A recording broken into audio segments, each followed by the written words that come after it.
get you set up in Desmos. So you can go to desmos.com. You can, like, if you search graphing, it'll get you there, but if you just go to Desmos and you click graphing calculator, that's fine. Okay, now what you want to do is you want to either log in or sign up. Now I'm already signed up, but when you log in, you're gonna use your Google account. Okay, so you're just gonna click, you're gonna sign up with Google. Okay, so for me, I'm gonna log in with Google. It's just my school email address and I'm logged in. Okay, now the first thing you're gonna do is you're gonna click save. Okay, so you're gonna click save and you can just call it like algebra project or whatever you wanna call it. Okay, so now I have this graph and here's where I can always find it. I can always come here when I'm logged in and like here's all my saved graphs. So like I'm here, okay, that's saved and I can just work on it. Okay, now there's a couple things that you're gonna wanna do that'll make your life easier. Up here in settings, I'm gonna take away the minor grid lines. So if you see, right, there's like kind of busy. And I'm gonna make the step 1. Okay, see how I make the step 1? So now there's like a grid that's numbered by ones. Makes your life a little easier. If you prefer, you can do this. Just makes it a little bit darker, a little bit easier to see. That's up to you. Okay, now you can zoom in and out. You can use these arrows. I can also scroll, like right now I'm just scrolling on my trackpad with my 2 fingers.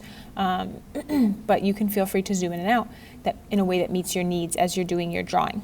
Okay, now let's say you you do your drawing and you do your domain and you do all your 10 lines, right, whatever it is. And I'm just gonna put a line on here just so you can kind of see it.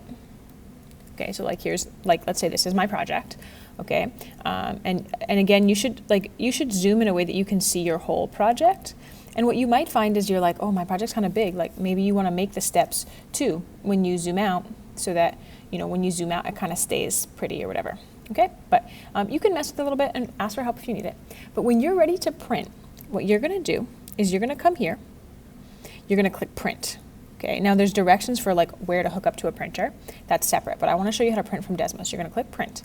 Now here, you're gonna have an option. Portrait means that the paper is standing straight up and down, and landscape, it means that the paper is sideways. You're gonna want landscape because otherwise the graph's gonna be smaller.